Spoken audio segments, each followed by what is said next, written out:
Niggas over here talking about Moors and all this shit here. And Hebrew, all nigga, what your goddamn flag? Don't worry about it, I'm finna go in here. And they got all the coats of arms up.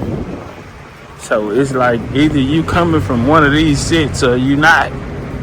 That other shit you nigga talking about, a Moor, Hebrew, KB Gangster, yeah, Indian, all that shit niggas talking about.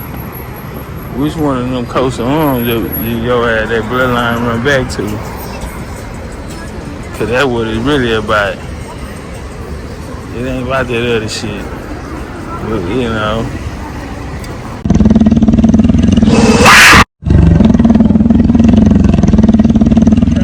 Europe with news of a venture from Friends of London to back to Rhode Island and a yearly meet. They're gonna sort out Cuffe. That is real positive cool, man.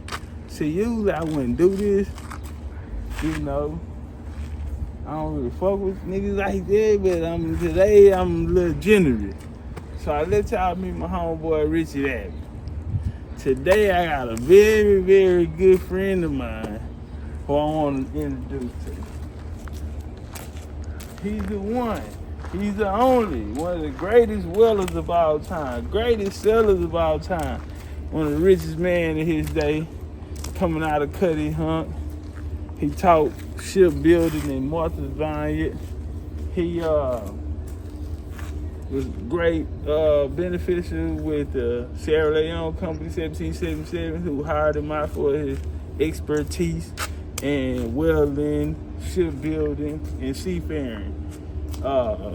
He goes by none other, Society of Friends. He is known to the world as Paul Cuffe, but his real name is Paul Slocum. His family is the Religious Society of Friends. When I got here, I told you niggas this feel very Quakerish. Cuffe's gonna help out. The company's gonna be called the Sierra Leone Company, 1972. A guy by the name of John Clarkson, okay, led over 1,100 black settlers to Halifax, Nova Scotia. Now remember the name. This guy. The company came about of the works of Abolitionist, Granville Sharp, Thomas Clarkson, Henry Thornton, okay, and Thomas' brother, a guy by the name of John Clarkson. Now they're going to come together with this idea of this colony. As we said, they're going to seek out Cuffe. Now the Sierra Leone Company, founded in 1772. Okay, you had Thomas Clarkson, as we spoke of. Now you're also going to have a Quaker movie called The Sons of Africa. The Sons of Africa, right? And it'll be Britain's first black political organization. Its members educated Africans in London, including former slaves, Tabo, and also Olaudah Equiano. Okay. Now, Equiano is going to be he's going to be inspired by this guy Anthony Benazet, who taught Richard Allen, Quaker Society of Friends, James Fortin, also Absalom Jones. Well, this guy, Olaudah Equiano, is going to come under the tutelage of this guy, Anthony Benazet, as he plays a crucial role. Now, the book, Equiano, the African, biography of self-made by Vincent Coretta, okay, on page 42, we find out that on the muster roll of 31st of May, Equiano listed as Gustavo Weston, an able seaman at the age of 8.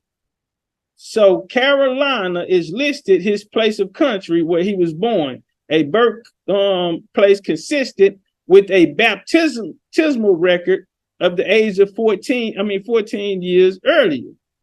So this guy who's going to say he's from Igbo land is going to write a book to validate this slave trade. Now understand this, if we just went through the facts, okay, now let me come down here because we're not going to go through the whole thing, but we found his baptismal records, and this is all coming out again, Vincent Coretta, Equiano, the African, biography and self-made. And this guy saying he's from Igbo land.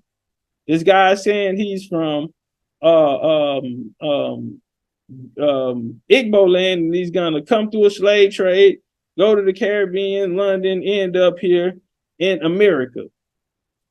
what makes this guy very, very important is because, again, we need someone. The primary source to the slave trade is the people, like we always say.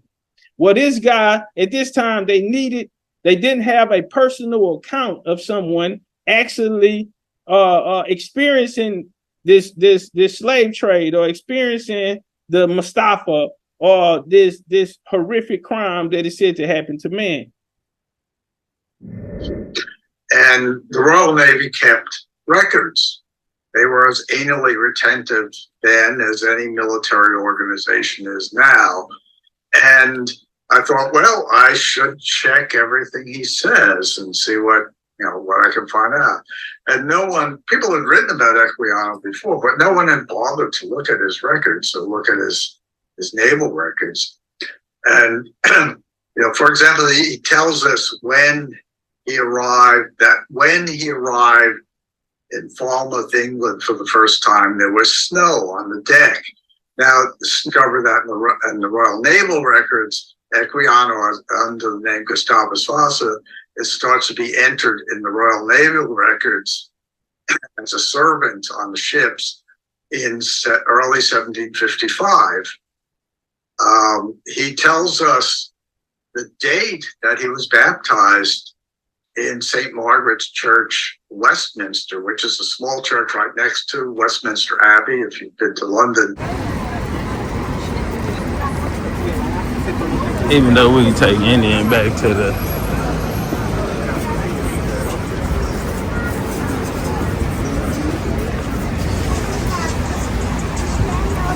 come and be inspired by 1,000 years of history. We're usually open for visiting Monday through Saturday. Tickets are available or on the door.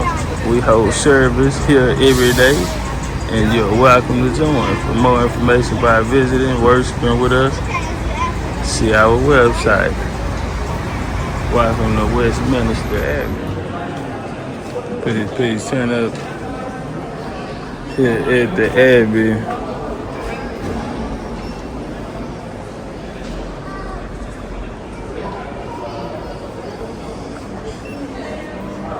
Y'all want to see something live? Check this out. Oh, okay. Nobody had checked. I figured, okay, I should check. Well, and that record says Gustavus Vasa, a black, 12 years old, born in Carolina.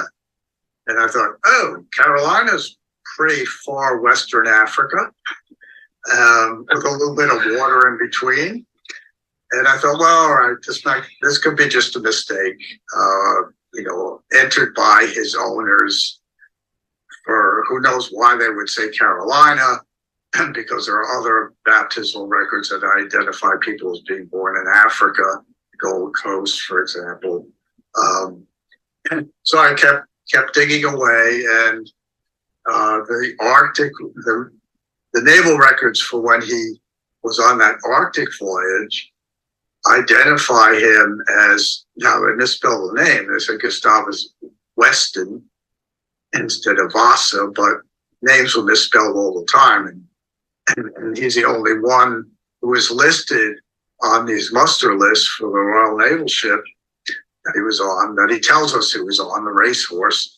And he's identified as born in South Carolina at 28 years old, which this is 1773, so it's consistent with his 1745 birth year claim. And he's listed more than once on that. So these are the records that have gotten me physically threatened for having made them public by some literary critics, and because a lot of people have strong investments in his identity. Who he's a not. You heard that? They have strong investments in his brother's identity. Now, this is the author of that book that I was just showing. He's getting threats because a lot of people need this story to validate the slave. You take this off the board, then you have no one who actually experienced it. You have no primary source of no one who experienced it out of 12 million. Out of 12 million, no one has brought forth this information. So this guy's going to come up with a plan. And when you go through the book, which I skipped over that point to get to here, so we won't be here all night, he breaks down how he's going to come up with this idea. And it's got Thomas Clarkson is going to be behind the whole thing, okay? The founder of the Sierra Leone company, one of the founders. Syrian national hero, for example. He's an African-American national hero. So different people have different vested interests. Right. In my attitude as well, if the evidence is there, you have to make it known. Definitely. And then let people deal with it. And there's an argument to be made for why he would have invented an African identity if he did. Huh? There's an argument why he invented an African idea. Come on, somebody. At the time that he did, because he knew, and people were writing in the newspapers that what's needed is a first-person account of the Middle Passage from Africa. Can we get some flames in the chat? They needed this to validate the story, but it's supposedly over 12 million people went through this. No one is coming up with a primary source on this and saying that they actually experienced this. To the Americas. And one of the things that he's most famous for is the detail of his account of the Middle Passage. So whether he got that from others, and he tells us that in all of his travels and when he spent time in London, he was interviewing Africans, people from who had endured the Middle Passage. And he certainly knew that what the movement needed was a first-person account, because there were whites who were attacking him, who were defending slavery, who were saying, well, if it was so bad, why don't we hear any accounts from these people? Why don't we hear personal accounts from the said people who's